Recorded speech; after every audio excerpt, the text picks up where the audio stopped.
wala hadiyalah. Asyhadu an la ilaha illallah wa asyhadu anna Muhammadan abduhu wa rasuluh. La nabiyya ba'da amma ba'du. Awalan hayya bina nashkarullaha ta'ala azza wa jalla alladzi qad a'tana ni'matan 'azimatan wa ni'matan katsiratan hatta nastati an najtami'a fi hadzal makanil mubarak. Thaniyan sholatan wa salaman ala muballighuma ila habibina wa syafi'ina wa maulana Muhammadin sallallahu alaihi wasallam alladzi akhrajana minadz zulumati ilan nur wa ila siratim mustaqim. Yang kami muliakan Al-Mukarram wal Muhtaram Bapak Kiai Haji Al-Fakir Abi Muluk Al-Kufi selaku pimpinan Pondok Pesantren Manbaul Ulum Suren Serang Banten. Dan yang kami muliakan para sesepuh Kampung Sukajaya yang namanya tidak bisa kami sebutkan satu persatu, insya Allah tidak mengurangi rasa hormat dan rasa takjil kami kepada beliau. Yang kami hormati Bapak Lurah, Bapak RT dan lain sebagainya. Dan yang kami hormati juga bapak-bapak, ibu-ibu serta hadirin wal hadirat yang telah hadir pada acara malam ini yang insya Allah dirahmati oleh Allah Subhanahu wa taala. Amin. Berdirinya kami di sini bukan untuk memamerkan muka kami yang gantengnya kebina-bina ini, melainkan izinkanlah saya Muhammad Fathan Rizki, Saya Fakih Yusef berdiri di sini untuk menyampaikan sebuah kisah tentang Nabi Muhammad dan nasihat-nasihat yang semoga nanti bisa bermanfaat bagi kita semua. Amin ya rabbal alamin. Hadirin wal hadirat rahimakumullah. Kita semua berkumpul di sini yang tidak lain dan tidak bukan yakni untuk merayakan Maulid Nabi Muhammad sallallahu alaihi wasallam. Orang kompak amat sih Pak, Bu, jawab Assalamualaikum. Pak, Bu, wis perang durung bahwasannya sepelit-pelitnya orang adalah orang yang setelah mendengar nama Nabi Muhammad tetapi dia tidak mengucapkan sholawat. Astagfirullahaladzim. Tadi pas Fatan nyebut nama Nabi Muhammad, bapak-bapak, ibu-ibu masih ada yang belum mengucap sholawat. Kurang kedenger tah? Kurang. Fatan ulangi lagi ya. Ucap sholawat biar nggak jadi orang pelit. Maulid Nabi Muhammad. Masih kurang kompak. Di pojok tuh Pak, Bu. Masih ada sih ngobrol. Ada maning sing lagi angop. Ada maning sing lagi ngunyah kono. Koma tas urung ar Nabi Muhammad kudune ucap sholawat kin malah jodong be ngunyah. Bina-bina amat sih. Otak ulangi maning ya. Balik maning enak ganjil. Emang kenapa sih brother harus ganjil? Karena ada hadis yang menyebutkan innallaha yuhibbul witra. Sesungguhnya Allah menyukai suatu hal yang ganjil. Oh, patan ulangi maning sebalen maning ki enak ganjil. Enak didemeni karo Allah kabeh. Ya. Yo sing kompak. Habibina wa syafi'ina wa maulana Muhammadin Sallallahu alaihi wasallam. kan tegar kompak mah. Lamun wargane kompak mah insya Allah kampungnya ge maju. Amin. Senajan semit. Lanjut. Maulid Nabi adalah hari di mana lahirnya seorang Rasul yang diutus sebagai rahmat bagi seluruh alam.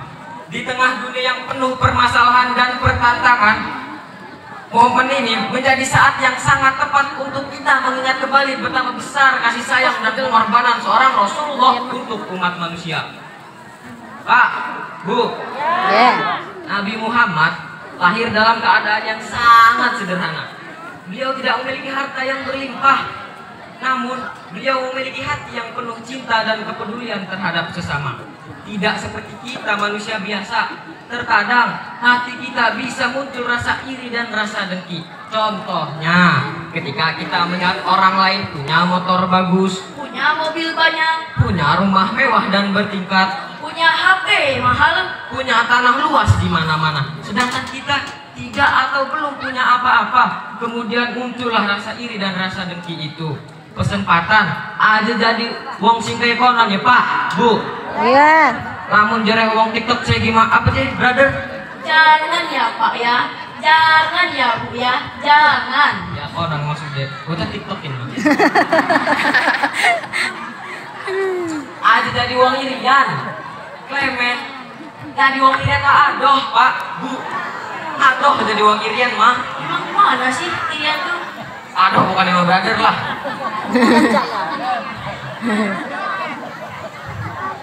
Ada jadi wong irian ya. Aku ingin di mana ini? Ada jadi wong irian. Wong irian kin mah. Kudu wong irian. Lanjut brother. Baiklah, dari kisah Nabi yang telah Brother Patan sampaikan, ada pula nasihat-nasihatnya yang wajib kita laksanakan. Yang sudah kita ketahui bahwa Nabi besar kita telah membawa kita dari zaman jahiliyah sampai ke zaman modern saat ini. Yang lurus ya. Apa aja sih nasihatnya? Ada yang tahu nggak? Ana sing murola ke Pak, Bu. Sini Pak Ki, kasih paham. Kasih paham brother. Ada 5 golongan orang yang dikhawatirkan suul khotimah. Suul khotimah. Kudu nih husnul tah brother. Kudu iki mah syukur, kudu husnul. Suul karo husnul kok apa bedane? Beda, syukur itu merupakan seburuk-buruknya kematian, sedangkan husnul adalah sebaik-baiknya kematian. Gitu brother. Oh, non ya. Oh, Pak, Bu. Suul karo husnul ku beda. Aosku, hati-hati, bukan keliru. Suul mah seburuk-buruknya, ari husnul mah sebaik-baiknya. Sko ingat-ingat aja keliru ya. Ya. Lanjut brother.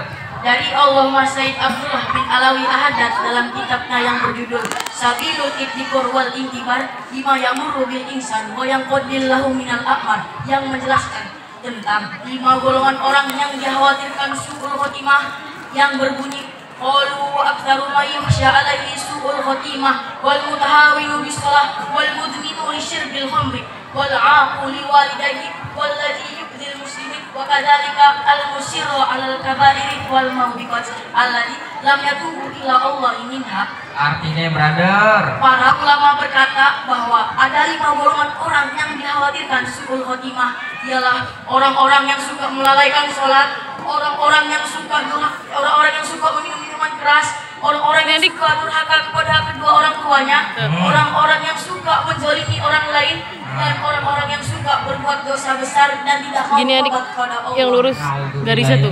Garisnya.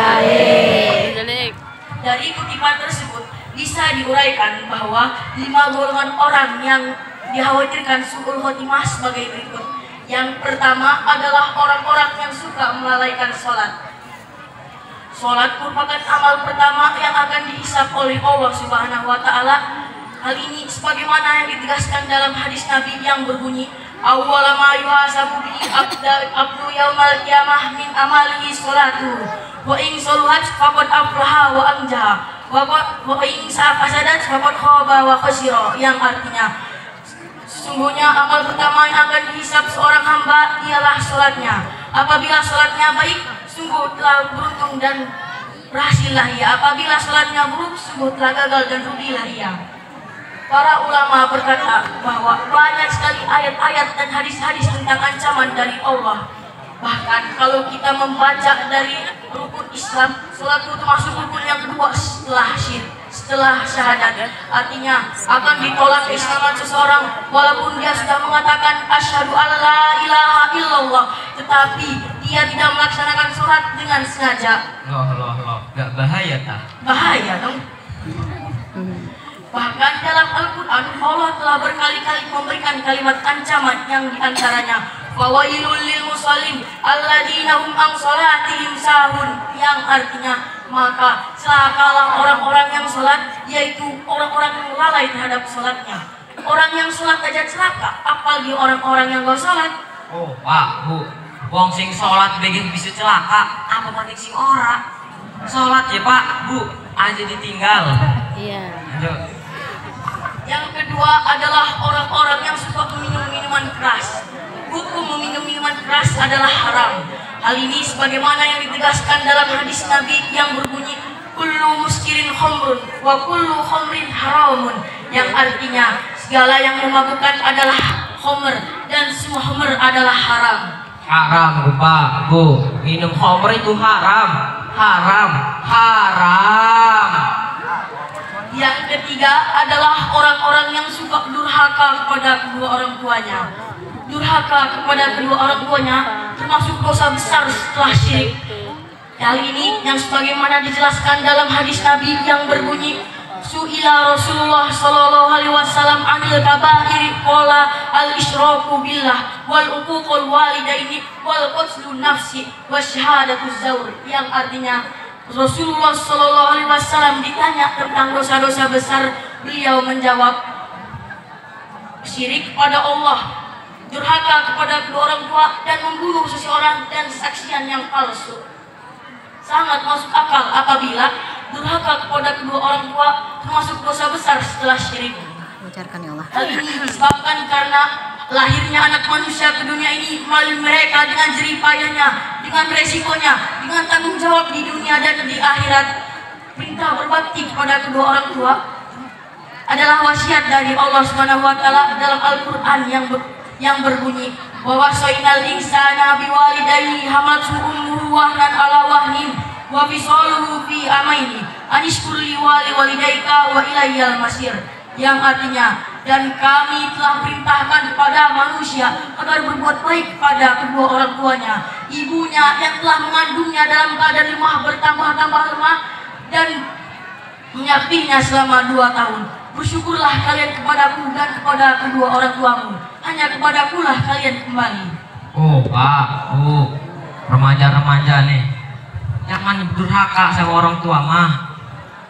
Patan ingatin lagi nih, durhaka kepada orang tua itu termasuk dosa besar setelah syirik, dan juga termasuk dari golongan-golongan orang yang matinya, yang dikhawatirkan matinya dalam keadaan su'ul khotimah. Paham? Yang keempat adalah orang-orang yang suka menzalimi orang lainnya. Zalim merupakan melakukan suatu atau perbuatan kepada bukan tempatnya atau melakukan yang tidak adil. Hal ini sebagaimana yang ditegaskan dalam hadis Nabi yang berbunyi fa amma zulmu alladzi la yasruqullahu fazulmul ibadi ba'dihim ba'do hatta yadabiru ba'dohum min ba'din, yang artinya adapun perbuatan-perbuatan zalim yang tidak dibiarkan oleh Allah ialah perbuatan zalim seseorang terhadap seseorang lainnya sampai mereka menyelesaikan urusannya. Dan yang kelima adalah orang-orang yang suka berbuat dosa besar dan tidak mau tobat kepada Allah. Gimana sih, brother? Di dalam bahasa Jawa ada istilah yang namanya molimo. Molimo, apa itu molimo? Molimo adalah perbuatan dosa dengan berinisial 5M. Biar gantian. 5M, Nah. cair dong 5M. Cair mata nira. 5M kin udah duit. Perbuatan dosa tapi disingkat, brother. Ana 5 ki, M-nya ki ana 5. Sing pertama iku madon, kepanjangan main wadon. Artinya berzina. Sing keloro mendem, artinya mabok-mabokan. Sing ketelu ki main apa? Kelereng. Udulah. Main ini kene ki artinya berjudi. Lagi sing viral ka aparane slot ka. Zeus petir-petir kan ka. Sing kepapat iku madak, artinya mencandu narkoba. Sing kelima maling atau mencuri. 5 hal ini adalah perbuatan-perbuatan maksiat yang keharamannya sangat jelas ditunjukkan di dalam Al-Quran.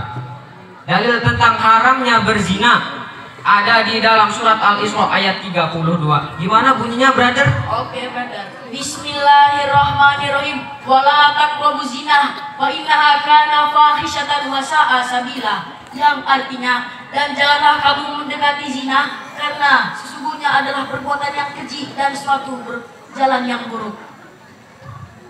Dalil tentang haramnya berjudi, mabok, dan madat ada di dalam surat Al-Maidah ayat 90. Kasih tahu bunyinya dong, brother. Bismillahirrahmanirrahim. Innamal khamru wal maisiru wal ansabu wal azlamu rijsum min amali syaiton fajtanibu, yang artinya sesungguhnya Homer berjudi dan menyembah pada berhala dan mengundi nasib dengan panah merupakan perbuatan setan, maka kejauhilah perbuatan-perbuatan itu. Lanjutin, brother. Sedangkan dalil tentang haramnya maling ada di dalam surat Al-Baqarah ayat 188. Kasih tahu yang terakhir, brother. Bismillahirrahmanirrahim. Wala taqulu amwalakum bainakum bil batil, yang artinya dan janganlah kamu memakan harta orang lain dengan cara yang batil atau dengan cara yang tidak benar.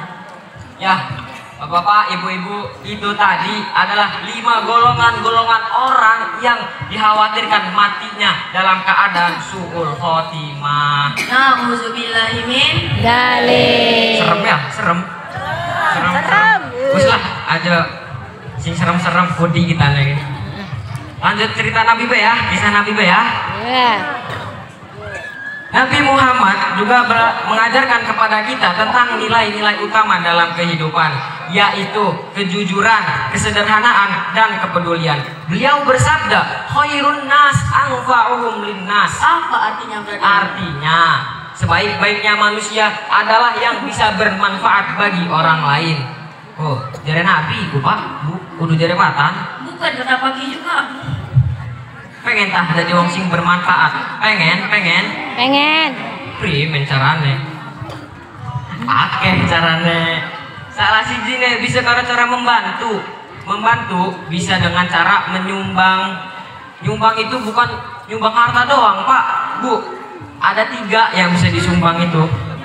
Yang pertama pikiran, yang kedua tenaga, yang ketiga harta. Amun bapak-bapak, ibu-ibu nyumbang salah siji sing telukin ge, salah siji ne be, wis dadi wong sing baik, wong sing bermanfaat. Apa maning nyumbang telu-telune? Nyumbang pikiran iya, nyumbang tenaga iya, nyumbang harta maning. Wis iku lamun nyumbang telu-telune mah dijamin dadi wong sing paling mantep, wong sing paling bermanfaat sejagat raya. Contoh iku kayak panitia PHB iku. Menyala panitiaku. Nyala. Sehat-sehat panitia. Lanjut. Melalui kehidupan Nabi Muhammad, kita belajar tentang pentingnya kesabaran dan ketabahan dalam menghadapi berbagai ujian. Di tengah kesulitan dan pertentangan, Rasulullah tetap berdiri teguh dengan penuh ketulusan. Beliau adalah suri tauladan yang sempurna dalam menjalankan amanah dan tanggung jawab. Juga dalam menghadapi berbagai tantangan dengan penuh ketabahan. Pak, Bu. Ya. Nyaut ge? Sepi aman. Ya. Yo, kita renungkan sejenak. Apakah kita sudah menerapkan ajaran-ajaran beliau di dalam kehidupan kita sehari-hari? Apakah kita sudah berusaha menjadi pribadi yang lebih baik, yang bisa bermanfaat bagi orang lain? Apakah kita sudah berupaya untuk meniru akhlak mulia Nabi, baik dalam perkataan maupun dalam perbuatan? Jangan gerak-gerak. Wis dulu, Pak, Bu. Woi. Apa kinya tuh gak kelihatan? Mantap amat Wisma. Berkena gitu. Maka dari itu, hari ini kita tidak hanya merayakan kelahiran beliau, tetapi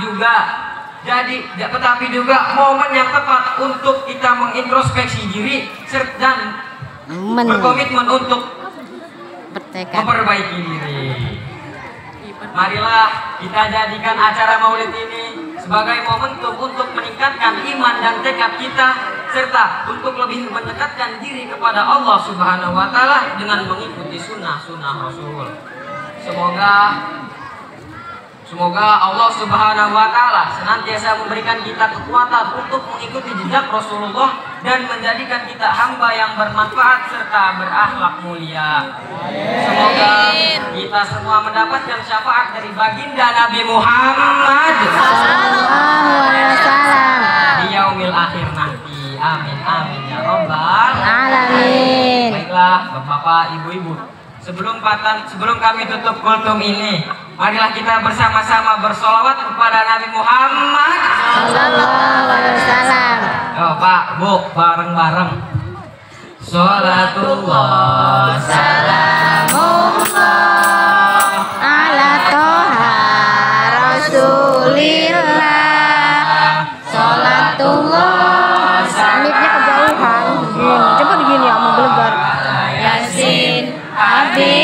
habibillah tawassalna bismillah wa bil hadi rasulillah wa kulli mujahidin lillah bi ahlil madri ya Allah. Alhamdulillah. Mungkin itu saja yang bisa kami sampaikan. Jika ada kata-kata yang benar, semata-mata itu datang dari Sang Ilahi. Jika ada kata-kata yang salah, itu datangnya dari kami pribadi. Maka dari itu, kami mohon bukakanlah pintu maaf yang selebar-lebarnya, Karena kami masih ada di dalam tahap belajar. pesan penutup, unzur maqala, Wala tanzur mangkola. lihatlah apa yang dikatakannya. Jangan lihat siapa yang mengatakannya. Akhirul kalam. Wassalamualaikum warahmatullahi wabarakatuh. Waalaikumsalam warahmatullahi wabarakatuh. Syukran adik.